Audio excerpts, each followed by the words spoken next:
This is the biggest glitch in an impossible speedrun world record. I don't know. Wait, what the f- Why is it so impossible? Well, I was about to get to that. The game behind the impossible speedrun is called Eraser. And if you've ever played Jump King or Getting Over It, it's pretty similar. It takes place in a giant tower, and you have to climb all the way to the eraser at the very top. But if you make even one mistake along the way, you fall right back down to the bottom. It's about as rage-inducing as Getting Over It, but I just so happened to be a Getting Over It speedrunner. So after the release of a new game, I was curious to see if it could be beaten in under 1 minute. However, I quickly found out that that was just impossible. 1 minute and 39 seconds, the world record speedrun set by the developer, Ring8ing. The run wasn't perfect, but I think this comment sums it up pretty well. Damn, this run so fast, it'll never be beaten in under 1 minute. But regardless of what he so eloquently put, I wanted to give it a try. As my first step towards a sub-minute time, I gave myself just 3 days to beat Ring8ing's world record. Looking back, I probably should have given myself a bit more time because at this point, I had yet to even beat the game. I had a bit of work to do. The bottom of the tower starts out simple, with a tutorial for all of the movement in Eraser. You can jump, roll, dash to attack enemies, and parry to defend from them. And once you're done learning all of that, you're then thrown right into the cannonball section of the tower. The cannonballs are kinda... yeah, if you don't parry them at the right time, they kill your run instantly. I didn't realize it at this point, but later on, this mechanic was gonna change everything. Then, by parrying past all of the cannons, we're greeted to these 3 paper planes, which is kinda nice of the developer to leave for us after such a hard section of the game. No! Oh yeah, they do also attack you. But after defeating all of the planes by dashing, a platform spawns, allowing you to reach the ledge leading into the next stage. This takes the cannonball section from before and makes it look like fucking Nintendogs. A cannonball that takes you to another cannonball that's being guarded by a paper plane. And I don't know if you guys were paying attention, but the paper planes are bad. Then there's a cannonball marked by a caution sign. How reassuring. And uh-oh, it follows you around, meaning you have to parry constantly. In the wise words of the great Winston Churchill, this shit ain't no fucking Nintendogs. However, past all of that, the player arrives at the final section. Only 4 cannons, but slip up once, and the spikes will send you right back to the start,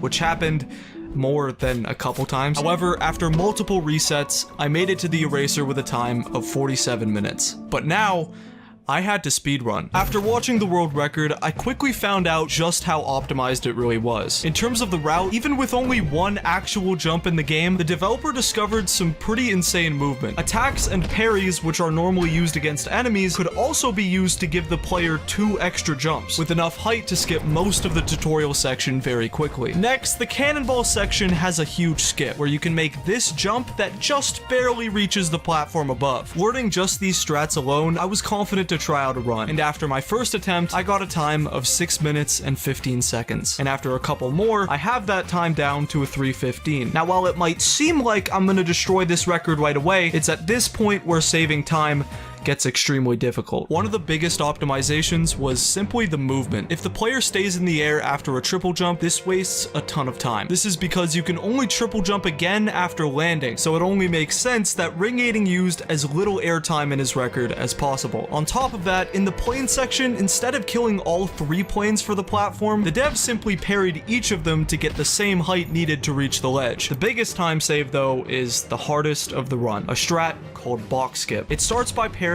the top of this cannonball in the second last section of the game. Then we can just barely parry the caution ball above, skipping 10% of the map within seconds. However, the strat requires you to land 4 perfectly timed parries in a row. But after an hour of practice, I began to land the strat every single time. I then got a new PB of 2 minutes and 10 seconds, then 2 minutes and 1 second, until finally I got a time 3 seconds shy of the world record. It was clear that now I actually had a shot of beating this thing.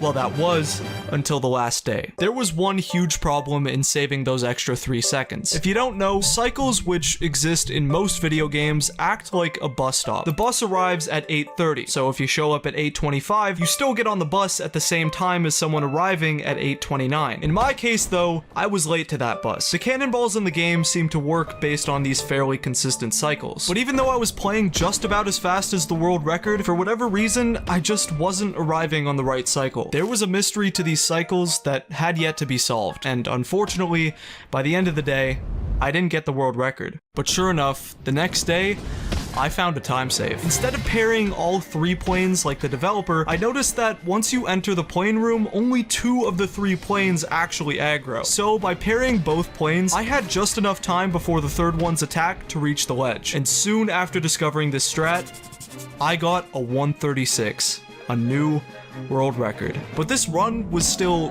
Nintendogs compared to the impossible sub 1 minute time. So to get there, I would have to save enough time to at least get a sub 130. The first major time save would be using cycles. In particular, after reaching this cannonball past the plane's ledge at around 40 seconds, you can then get a really fast cycle for box skip. On top of that though, ring 8ing also discovered a huge glitch in the game. If you parry an enemy fast enough after an attack, you can actually jump, parry, and attack parry again for a new total of 7 jumps. We can use this glitch to set up for box skip, which makes the strat much faster and insanely more consistent. It took a while, but eventually on December 27th, I didn't just get a sub 130. With all of the new time saves, I got a 122. Immediately after the run, I had to see if I could get the first sub 120. Saving time at this point in the run was really difficult, but I had a couple options. One place I could improve was getting to the plane's ledge. Even though the cycle and timing was extremely precise, it was actually possible to reach the ledge with just 1 plane parry. On top of this, though, I realized the final platform could be reached with only a single dash parry instead of multiple, saving another 2 seconds. And after grinding these new strats for 3 days, I got the first sub 120 time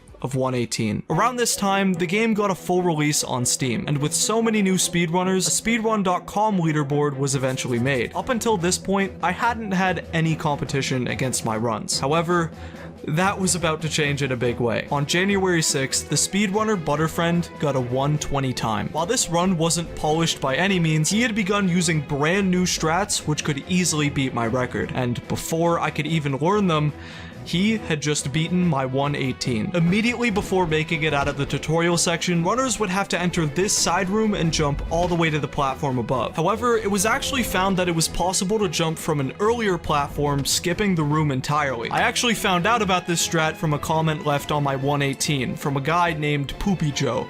So naturally, the strat will now be called Poop Skip from now on. He then saved another second in the cannonball section by jumping straight to the vertical cannon instead of running around. But what really sets this run apart is what Butterfriend did next. By dodge parry dashing up to the platform, he then performed an extremely precise triple jump all the way to the ledge, skipping the plane section. While this new strat called plane skip was well known about, no one was willing to go for it just because of how inconsistent it was. But by going for it anyway, he saved enough time to reach a 36 cycle into box skip. He then saved another 2 seconds, jumping straight from this hovering ball all the way to the cannonball above. And with extremely fast movement, he was able to secure for himself a 114 world record. At this point, I was struggling a lot with trying to beat his time. While I did have the skill required, plane skip was really hard to land, showing just how many attempts it must have taken for Butter to land it. However, if I couldn't beat his time with his strats, I was gonna have to come up with my own by using a game-breaking glitch. Normally, throwing yourself into a cannonball is meant to send you downward, killing a run instantly. However, in extremely rare circumstances, by killing the run on purpose,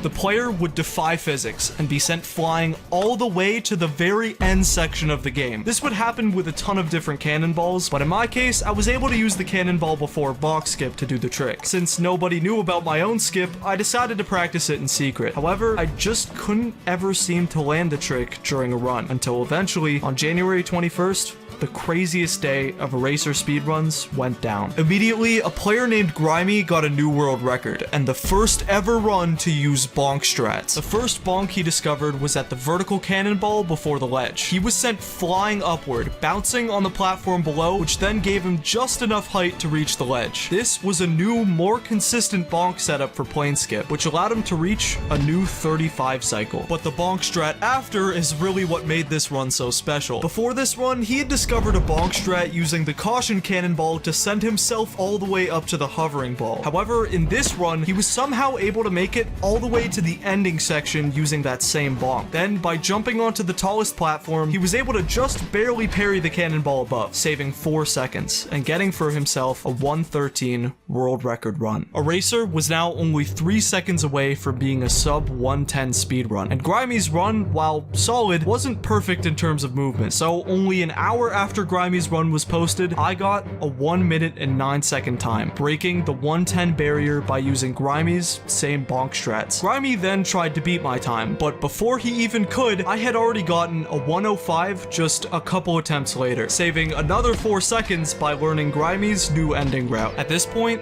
the answer was in sight. Could Eraser be beaten in under 1 minute? While it seems like new strats were being discovered incredibly easily, the run was reaching its limit. While skill alone could be enough to reach an earlier cycle, bonk strats seemed to be the only way of getting a sub-minute time. One runner named Cactoid got a bonk, which sent him from the same tracking ball all the way to the last cannon in the game. And for myself, I had been practicing my own bonk strat, trying to get it to the ending section. However, even after weeks worth of grinding, none of them could ever be landed consistently. There was a mystery behind how these bonk strats worked.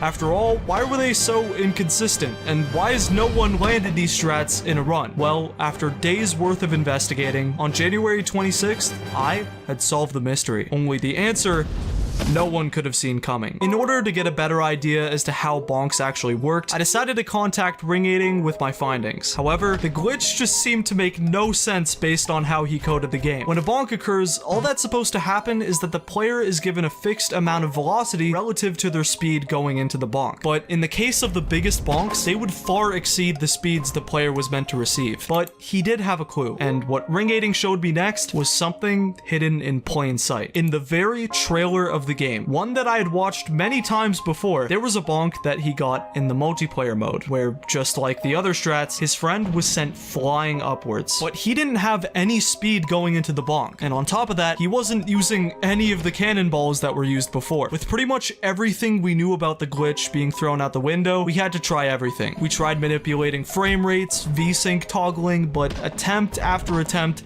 just nothing was working. Seeing as how really anything was possible, I decided to mention a hunch that I had. After all, in all of my attempts, I was never able to recreate these bonks during a run, and to my surprise, this ended up being the biggest clue. Ring8ing replied, saying that vertical velocity might actually be being stored somewhere in the game. He had encountered a similar glitch while developing, but he thought he had just patched it out. This was enough for me to get back to testing, but the question still remained. Just what velocity was being stored? After, I kid you not, hundreds of attempts, eventually, I figured it out. Bonks in Eraser work actually completely as intended. However, what didn't work was post-collision velocity. During any collision in the game, be it spikes, planes, or cannonballs, the player is sent flying and enters a recovery animation. After that ends, the player, regardless of any speed they were traveling, returns to standing still. This mechanic gives the player more chances at recovering to where they were before they fell, but it also gives way to the biggest glitch in the game, because after bonking a second time, whatever speed they had before recovering is stored and then added to the new bonk velocity, or in other words, they get sent flying. And this explained everything. The strat could never be replicated in a run because it required a separate bonk to happen earlier in the game, which normally would just lose time. The only reason why Grimey's bonk made it past the hovering ball was because his first plane skip bonk was unintentionally storing positive velocity. And ironically, after all of that testing and even more testing with different routes, Grimey's original route was still the fastest in the game. So now, with bonk strats completely figured out,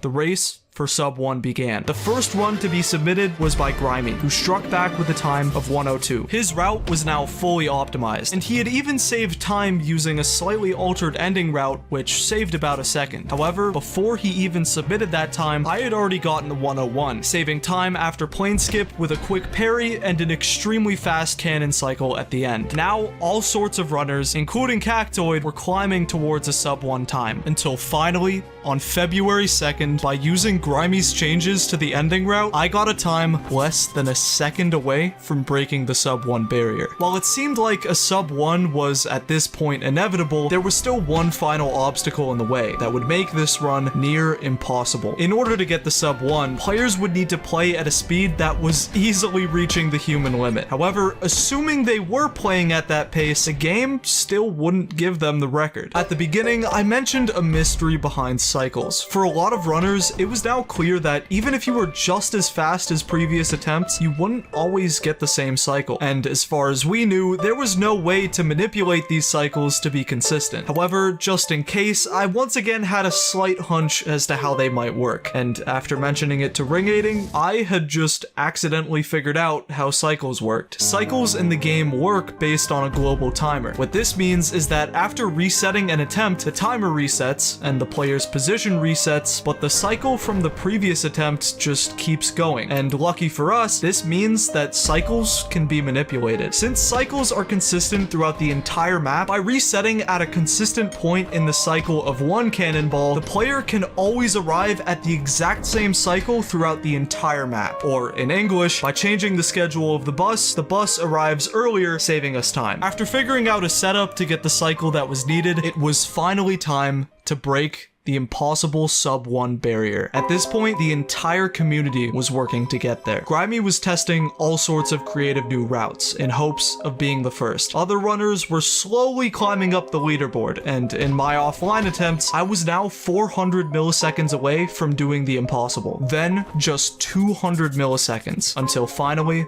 I needed 1/10 of a second to break the sub 1 barrier. On February 6th, 2022, a speedrunner had done the impossible. A racer was now at the brink of perfection, a sub 1 minute speedrun. But who was the first to get it? Was it me? Was it Grimey, Butterfriend, Cactoid, or was it a brand new runner altogether? Well, this was the run.